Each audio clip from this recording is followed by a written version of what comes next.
नमस्कार। आज के इस विश्लेषण में हम विलियम डगलस की एक बेहद शानदार और सच्ची कहानी डीप वाटर की गहराई में उतरने वाले हैं।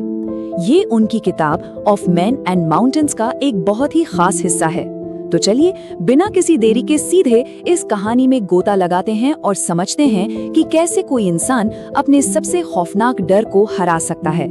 इस पूरे सफर को हम 5 अहम पड़ावों में समझेंगे। पहला है पानी का खौफ, फिर YMCA पूल का वो भयानक हादसा, उसके बाद मौत का सीधा सामना, फिर ट्रेनिंग का कड़ा संघर्ष और अंत में डर पर शानदार जीत। ये सारे पड़ाव एक हीरो की असली यात्रा को दिखाते हैं। तो चलिए पहले पड़ाव से शुरुआत करते हैं, पानी का खौफ। हर गहरे डर के पीछे अतीत की कोई ना कोई डरावनी याद छुपी होती है।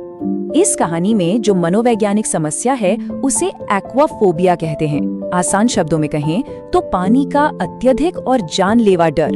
ये डर डगलस के मन में तब घर कर गया था जब वो महज 3 साल के थे। सोचिए, कैलिफोर्निया के एक बीच पर एक विशाल लहर ने उन्हें पूरी तरह से डुबो दिया था। बचपन की उस एक पल की घटना ने उनके अंदर ऐसा खौफ बिठा दिया जिसे मिटाना लगभग नामुमकिन सा लग रहा था। लेकिन फिर 10 या 11 साल की उम्र में उन्होंने इस डर का सामना करने की ठानी। उन्होंने तैराकी सीखने का फैसला किया। अब उनके पास 2 विकल्प थे।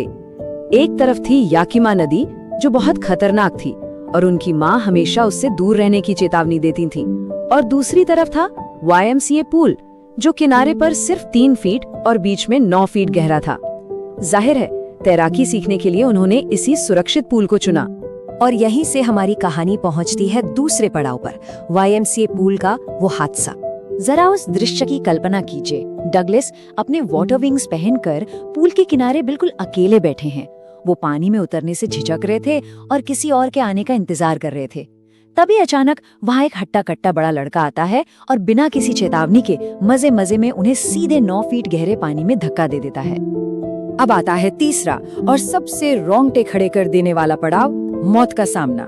क्योंकि पानी में गिरते ही डगलस बिल्कुल सन्न रह गए थे। वो उसी बैठी हुई मुद्रा में सीधे पूल की गहराई में डूबने लगे। डूबते हुए भी उनका दिमाग तेजी से काम कर रहा था। उन्होंने खुद को बचाने की एक 3 कदम वाली रणनीति बनाई। प्लान ये था कि जैसे ही पैर पूल के तल से टकराएंगे वो पूरी ताकत से ऊपर की तरफ छलांग लगाएंगे। लेकिन सच तो ये था कि वो 9 फीट की गहराई उन्हें 90 फीट जैसी महसूस हो रही थी। जब वो दोबारा नीचे जाने लगे तो उनके पैर बिल्कुल बेजान हो गए, जैसे उनमें कई किलो वजन बांध दिया गया हो। और अपनी तीसरी और आखिरी कोशिश तक आते आते उन्होंने सिर्फ पानी निगला और हथियार डाल दिए। शारीरिक तकलीफ तो असहनीय थी। पानी के अंदर दम घुट रहा था। वो चीखना चाहते थे लेकिन कोई आवाज नहीं निकल रही थी। फेफड़े फटने को तैयार थे और पैर एकदम लकवाग्रस्त महसूस हो रहे थे। सबसे खौफनाक बात तो ये थी कि जब वो संघर्ष करते हुए ऊपर आए तो सिर्फ उनकी आंखें और नाक ही पानी के बाहर आ पाए। उनका मुंह कभी सतह से ऊपर आ ही नहीं सका। लेकिन फिर एक बेहद दिलचस्प मनोवैज्ञानिक बदलाव हुआ। तीसरी बार डूबते समय अचानक वो सारी घबराहट, वो सारा पैनिक एकदम से गायब हो गया। उसकी जगह एक गहरे अंधेरे और अजीब सी शांति ने ले ली। मौत के डर से लड़ना बंद हो गया था। ये एक गहरी नींद में जाने जैसा एहसास था जहां मौत को पूरी शांति के साथ स्वीकार कर लिया गया हो। खैर, कहानी यहीं खत्म नहीं होती। वो बच तो गए, लेकिन बचने के तुरंत बाद का मंजर बहुत दर्दनाक था। उन्हें पूल के किनारे उल्टे लेटे हुए और उल्टी करते हुए होश आया। शारीरिक तौर पर तो डगलस बच गए थे, लेकिन उनके मन पर जो घाव लगा वो बहुत गहरा था। इस हादसे ने उन्हें सालों तक एक ऐसे खौफ की जंजीर में जकड़े रखा जिसने उनकी फिशिंग और बोटिंग जैसी सारी मजेदार यात्राओं को पूरी तरह बर्बाद कर दिया।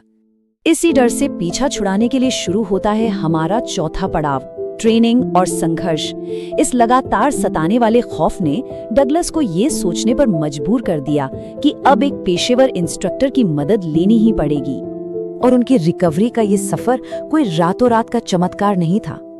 अक्टूबर के महीने में इंस्ट्रक्टर ने उन्हें एक रस्सी और पुली के सहारे तैराना शुरू किया। 3 महीने के लगातार अथक अभ्यास के बाद जाकर वो पुराना तनाव थोड़ा कम होना शुरू हुआ।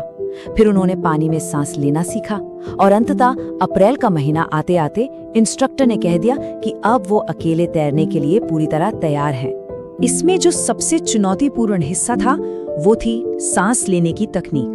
पानी के ऊपर सिर निकालकर सांस लेना और पानी के अंदर मुंह डालकर सांस छोड़ना। एक डरे हुए इंसान के लिए ये किसी पहाड़ चढ़ने से कम नहीं था, लेकिन सैकड़ों बार, जी हाँ सैकड़ों बार इसे दोहराने से उनके अंदर का वो पैनिक एक एक टुकड़े में टूटकर आखिरकार खत्म हो गया। अब हम आते हैं अपने आखिरी और सबसे शानदार पड़ाव पर, डर पर अंतिम जीत। डगलस को पता था कि सिर्फ एक बंद पूल में तैर लेना ही काफी नहीं है। खुले पानी में खुद को आजमाए बिना ये जीत अधूरी थी। तो उनकी असली परीक्षा खुले पानी में शुरू हुई। सबसे पहले वो गए न्यू हैम्पशायर की लेक वेंटवर्थ, जहां उन्होंने ट्रिग्स आइलैंड से स्टैम्प एक्ट आइलैंड तक पूरे 2 मील की तैराकी की। पता है, बीच में जब एक पल के लिए वो पुराना डर वापस डराने आता तो वो बस उस पर हंस देते और तैरते रहते। इसके बाद अपनी पूरी तसल्ली के लिए वो वार्म लेक भी गए।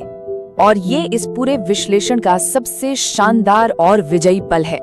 वार्म लेक में एक किनारे से दूसरे किनारे तक तैरकर जाने और सफलतापूर्वक वापस आने के बाद डगलस ने खुशी से इतनी जोर से चिल्लाया कि वहां की पहाड़ियों से उनकी चीख की गूंज वापस लौट कर आई। ये सिर्फ तैराकी की जीत नहीं थी, ये अपने सबसे गहरे, सबसे अंधेरे डर पर जीत हासिल करने का जश्न था। अंत में इस पूरी यात्रा का सबसे बड़ा सबक हमें रूजवेल्ट के एक शक्तिशाली उद्धरण में मिलता है। सबसे बड़ा डर खुद ही है।